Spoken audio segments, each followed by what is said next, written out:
Nandos has dropped its sponsorship of a show hosted by Gareth Cliff after he dismissed experiences of racism as unimportant. The chicken chain faced outrage after initially saying it respected freedom of speech. The fast food outlet now says it has decided to terminate its 5-year sponsorship of Cliff's Burning Platform show. Cliff was criticized for dismissing One South Africa movement member Mzuli Rakibane's experience of racism as anecdotal and unimportant. This was during a discussion with Rakibane and DA leader John Steenhuisen on the upcoming local government elections. Cliff said service delivery was more important than racism. Many on social media called on Nandos to act against Cliff, with some even threatening to boycott the fast food chain. Nandos has since said Cliff failed to create an environment for a healthy debate. Let's get you more perspective on this matter. I am joined by founder and MD of Diversi-T, Terry Oakley Smith. Terry, a very good afternoon to you, and thank you so much for joining us on this Sunday. So Gareth Cliff is captured saying, and I quote, "I'm over it. It's so uninteresting." Are we there yet as a country where we can be over racism? Well, I think if we have people like Gareth Cliff dismissing someone like Mzuli as anecdotal and unimportant, we can see very clearly that we are not over it. And in fact, racism continues to be a real blight on our democracy. And one cannot think of local government elections as being in any way separated from the racism that the vast majority of South Africans experience every day of their lives. It might not always be overt, but certainly it will be covert. And I hardly ever speak to anybody who can't come up instantly with an example. And I think as well, Dudu, that the way Gareth Cliff behaved was a sort of classic example of the interlinking between different forms of prejudice, known as misogynoir. In other words, he's being misogynistic, anti-woman. She's a woman sitting there. He's talking over her. He refuses to listen to her. And he's also being racist because she's a black woman in particular. And we know that in South Africa, black women, although they are the majority, are the least often heard and have the least opportunities to be heard.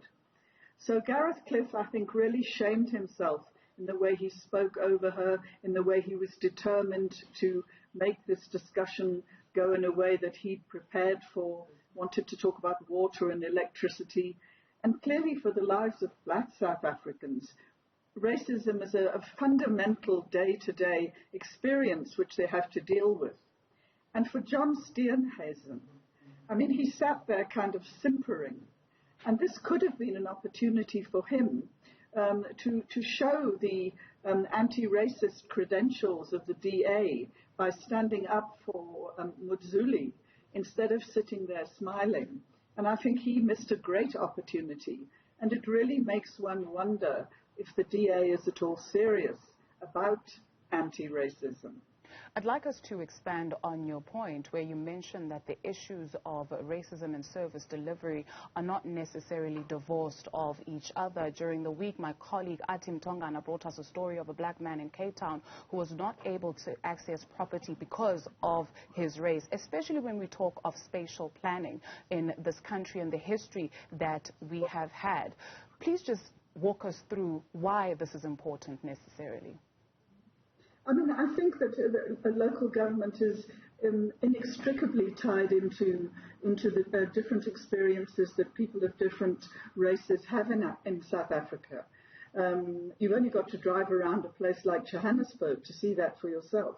On the outskirts, there are informal settlements with very few services provided, and the people living there are all black. If you drive into Sandton or Rosebank, you see a few wealthy black people, but still the vast majority are still white. So the spatial planning and the apartheid planning is still very much in place.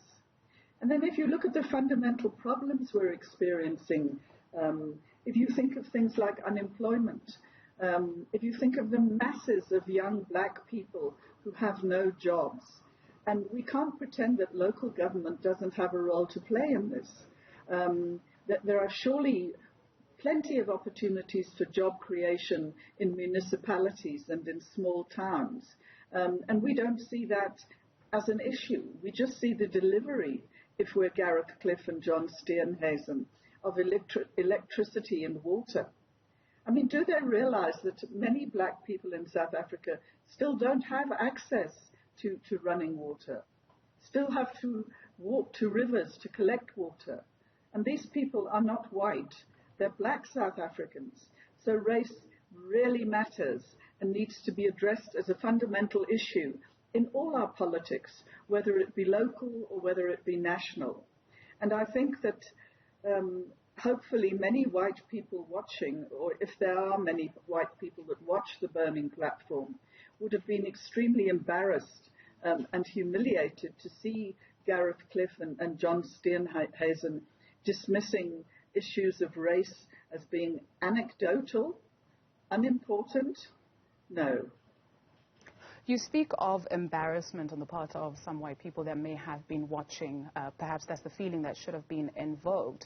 Does this not speak to the conversations that we have as South Africans behind closed doors? And here they are manifesting themselves in public. This is not the exception to the rule, right? We've seen such utterances throughout the years in South Africa. The conversation about the prosecution of such utterances as hate crimes, where do we go from there? Yes, and I think it's I agree with you completely, Dudu. And I think it's also exacerbated by organizations which Gareth Cliff referred to, like the IRR.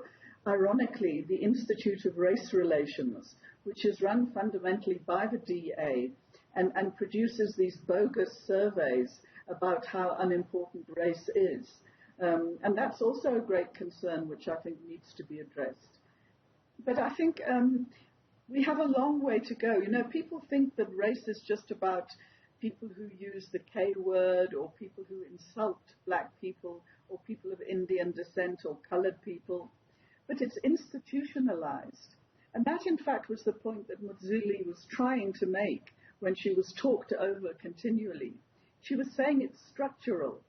And if we look at the way people live and what actually they do have delivered to them in terms of services, we can see that it's hugely racially biased. So for her to be dismissed as, you know, anecdotal when she's talking about something that's fundamentally important just doesn't make any sense. And it was also the attitude. I mean, that's the kind of attitude that we hope, although we know it hasn't, but we hoped it might have died out, that sort of white boss attitude that I'm here telling you what we're going to be talking about today and what you have to say is unimportant. Terry, for the purpose of time, I'd like us maybe to look at this, right, because this has divided society. So you have those who encourage this kind of behavior, and you have people like yourselves who say, no. You speak of his behavior. I'd like us to take a look, listen at this. It's a bit like Helen Zille. He's not racist. I've spoken to people who know him, and I've dealt with this man. I've dealt with Helen Zille. They're not racist. They're just bold white people. And in South Africa, we don't have space for bold white people. Terry, that is Solly Moeng. He is a brand specialist. Your thought on that? In South Africa, we do not make space for bold white people. I think we do make space for bold white people when they're not being racist and sexist. And it wasn't the fact that Gareth Cliff was white and bold that was the problem. It was the way he was behaving, his attitude towards his black guest, and the dismissive way he spoke of race. So it wasn't anything to do with his boldness. I think there is space for white South Africans who are really committed to anti-racism to be able to talk up and have a voice. And I think I'm one of those people that find that I can have a voice. But certainly if your attitude is racism is unimportant and anecdotal, then there shouldn't even be a space for a voice for you. And I think Nandos did the right thing in withdrawing their sponsorship of the burning platform, because surely we can't allow, in this day and age, 27 years after democracy, to have people dismissing a black woman in such an arrogant and unpleasant way, when what she was saying was fundamentally important. Terry Oakley Smith is the founder and MD of Diversi-T. For your thoughts, we say thank you. Thank you, Dudu.